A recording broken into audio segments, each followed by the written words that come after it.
समय जब बिरहा के सम्राट बुल्लू गुरु रामदेव गुरु बोले और गोले का बोले कि सावन महीना के काला तिला घाला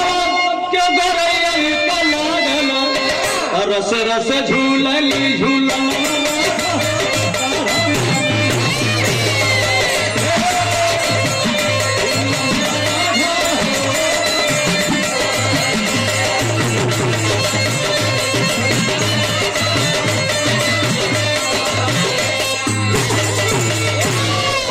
हमारे बड़का भैया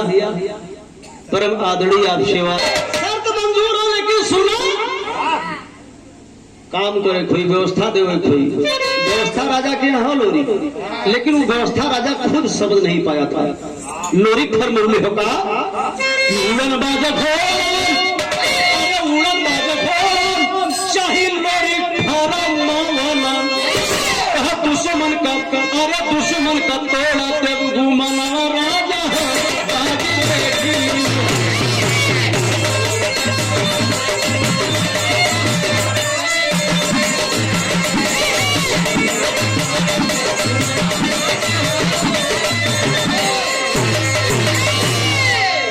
रजवा कलश की उड़नबाज घोड़ा का बस बस तुम्हारी घोड़े की घोड़ा खत्म हो जाएगी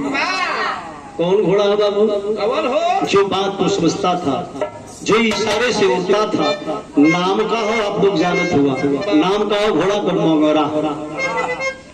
मंगरा घोड़ा के वह नेवरापुर में हरदी में कई वीर पीठ में हाथ नहीं रख सका था नेवरा घोड़ा पे पीठी पे हाथ रखे जाए हाँ लत्ती मारा बहादुर के ना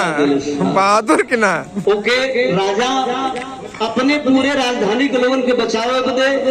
कई पुरसा नीचे 84 मन पावा ऊपर से ढक दिखल गए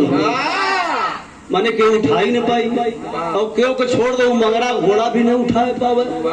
अगर निकली तो खतरा करी राजा करण तो ठीक हो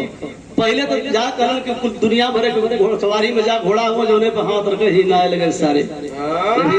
राजा करण ताना मलस की घोड़ा हो कि घोड़ी कत ही रख ले हुआ घोड़ा चाहिए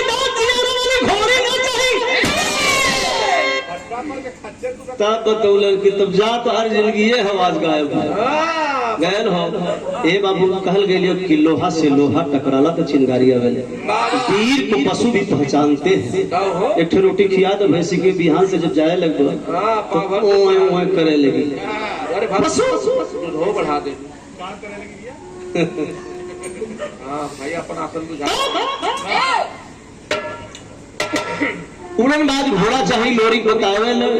दुश्मन को काटा गोरदरवा राजा हो बागी दी खिली है और दोनों दोनों का डहारम